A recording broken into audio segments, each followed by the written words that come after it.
E você já ouviu falar em arbitragem tributária? O CONIMA, Conselho Nacional das Instituições de Mediação e Arbitragem, pretende incentivar o debate sobre o tema no ano que vem, aproveitando as discussões sobre uma possível reforma tributária. A arbitragem é apontada como uma solução para diminuir o tempo de duração dos processos, hoje superior a 10 anos nesses casos. Além disso, a alternativa promete também aumentar a arrecadação e contribuir para o crescimento do país. Acompanhe agora a entrevista que eu gravei mais cedo com o presidente do CONIMA, Roberto Pasqualini.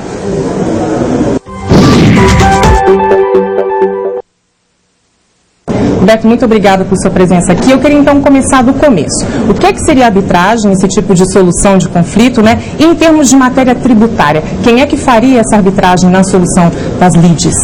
Dentro do conceito de arbitragem em geral, os árbitros são pessoas privadas, como eu sou um árbitro, atuo em arbitragens privadas.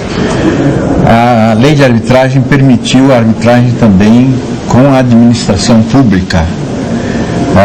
Na arbitragem com a administração pública, a arbitragem se faz em câmaras de arbitragem, câmaras privadas, câmaras que podem conduzir um processo de arbitragem entre a administração pública e um contribuinte, por exemplo, em matéria tributária. Quais são as matérias tributárias que podem entrar em discussão? Quaisquer, todas essas que são discutidas no judiciário estatal podem ser levadas à arbitragem privada. Agora, a arbitragem passa ali por uma negociação e também leva muito em conta a vontade ali das partes, né? Em relação à matéria tributária, o Estado poderia abrir mão de receita, poderia abrir mão de tributo? Até que ponto o Estado e a administração pública poderiam negociar para que se chegasse a uma solução arbitrada? Não há como desistir da cobrança do tributo. Isso é obrigatório por lei. Então não há como cogitar da administração abrir mão da cobrança do tributo. Não é isso. A arbitragem tributária vai examinar se o tributo está sendo cobrado corretamente. Por exemplo, você tem um tributo sobre a propriedade, o IPTU, só para dar um exemplo fácil de todo mundo entender. O IPTU é um tributo cobrado pelo município sobre a propriedade urbana. O ITR é um imposto sobre a propriedade rural, cobrado pela União sobre a propriedade rural. Muito bem, há discussão se a propriedade é rural ou se a propriedade é urbana, de acordo com a legislação nacional. Muito bem, essa discussão vai decidir ou no judiciário estatal ou numa câmara de arbitragem se a propriedade é urbana e cabe o IPTU ou se a propriedade é rural e cabe o ITR. É isso que está se discutindo. Não está se discutindo se não vai cobrar o ITR, não vai cobrar o IPTU, vai abrir mão de tributo. Não se pode abrir mão de tributo. O tributo é cobrado por lei. O que a arbitragem vai fazer? Definir se o tributo está cobrado corretamente, de acordo com a lei.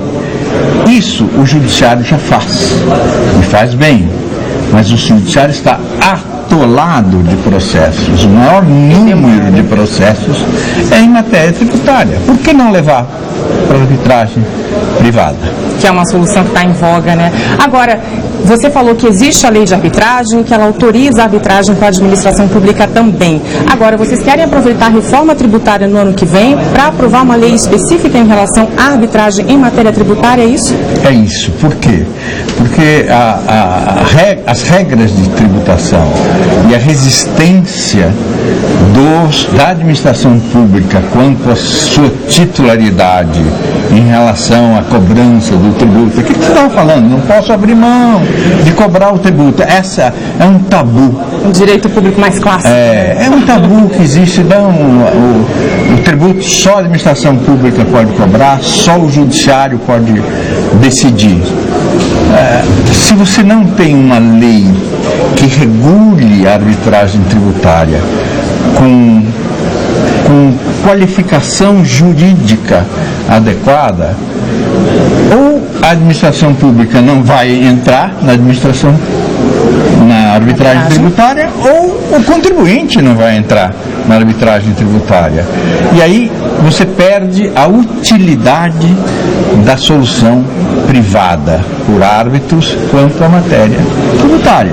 Quer dizer, no sentido de que porque envolve impostos, tributos, é preciso uma segurança jurídica maior para que esses atores aí aceitem essa possibilidade. Exatamente. Para que as pessoas se sintam incentivadas a discutir essas questões tributárias também numa Câmara de Arbitragem Privada. Por que não? Agora, você falou um pouquinho, né, da demora do judiciário. Qual é a situação que a gente tem hoje? Em geral, quais são os processos e, em relação às empresas, por exemplo, quanto tempo isso leva no judiciário para uma solução? Números do próprio judiciário, Conselho Nacional de Justiça, números da Procuradoria da Fazenda Nacional. Processos de cobrança de tributos, em geral, podem levar 15 anos. 7, 8 no administrativo, 7 ou 8 no judiciário, para que se resolva uma questão de cobrança de um tributo que é exigido por lei. Nem o contribuinte consegue resolver a questão, nem a administração consegue arrecadar. Ficam os dois parados. Os dois parados. E quando a gente fala exatamente em atividade econômica, 15 anos com o tributo, com uma cobrança pendente, é muito tempo, né? Quais são os prejuízos econômicos, claro, mas também jurídicos? A empresa, por exemplo, fica impedida de fazer alguma coisa, de tomar decisões em relação a essa demora? Fica. Essa demora, quando há uma cobrança, um auto de infração, uma exigência tributária de uma empresa, em geral, ela é obrigada a fazer uma provisão contábil. O que é uma provisão contábil? Você reserva um dinheiro para, se ganhar, ok, é lucro para a empresa. Se perder, ela já tem o dinheiro reservado para pagar. Essa provisão contábil diminui o patrimônio da empresa contabilmente, diminui o valor da empresa no mercado. Vamos dizer, se ela vai fazer ser objeto de uma compra e venda, de um M&A, ela perde valor porque tem aquela provisão contábil. Ela perde crédito, reduz a capacidade de obter crédito no sistema financeiro. Então, esse é o prejuízo da empresa. E da administração pública também é prejuízo. E da administração pública, que não recebe o dinheiro. Isso é devido, teria que receber. 15 anos depois, uma empresa ficar 15 anos com uma provisão contábil, reduzindo o seu lucro, reduzindo o seu patrimônio, é inadmissível isso. Sim. Inadmissível isso. Quer dizer, a solução traria aí uma melhoria tanto para a administração quanto para o contribuinte, para os dois lados. Não há a menor dúvida para mim, eu estou convencido disso. E o exemplo que eu dou é Portugal. Portugal, nossa conhecidamente, pátria mãe, burocrático, né? Conhecidamente burocrático, mas que tem lutado para se livrar da burocracia, né? Ela criou uma lei de arbitragem tributária em Portugal, legislada e sendo aplicada diariamente há quase 10 anos. Muito bem. Numa informação que eu recebi em uma reunião em Lisboa com representantes do Brasil, da Receita Federal, da Procuradoria da Fazenda, advogados, câmaras e quem faz arbitragem tributária em Portugal, para a gente conhecer como funciona. Parâmetro. Muito bem. Duas informações que eu acho importantíssimas que eles nos deram lá, oficiais. Primeiro, o tempo de solução de questões levadas à arbitragem tributária, Estado e contribuinte. 4 meses e meio é a média. Imagine 4 meses e meio versus os nossos 15 anos. Não dá para. Segunda informação importante: não é apenas por arbitragem que se cobra imposto em Portugal. Você tem os modelos clássicos, como nós temos aqui: o judiciário, questões que vão para o judiciário, o administrativo, questões que vão para o administrativo. Que também demoram, né?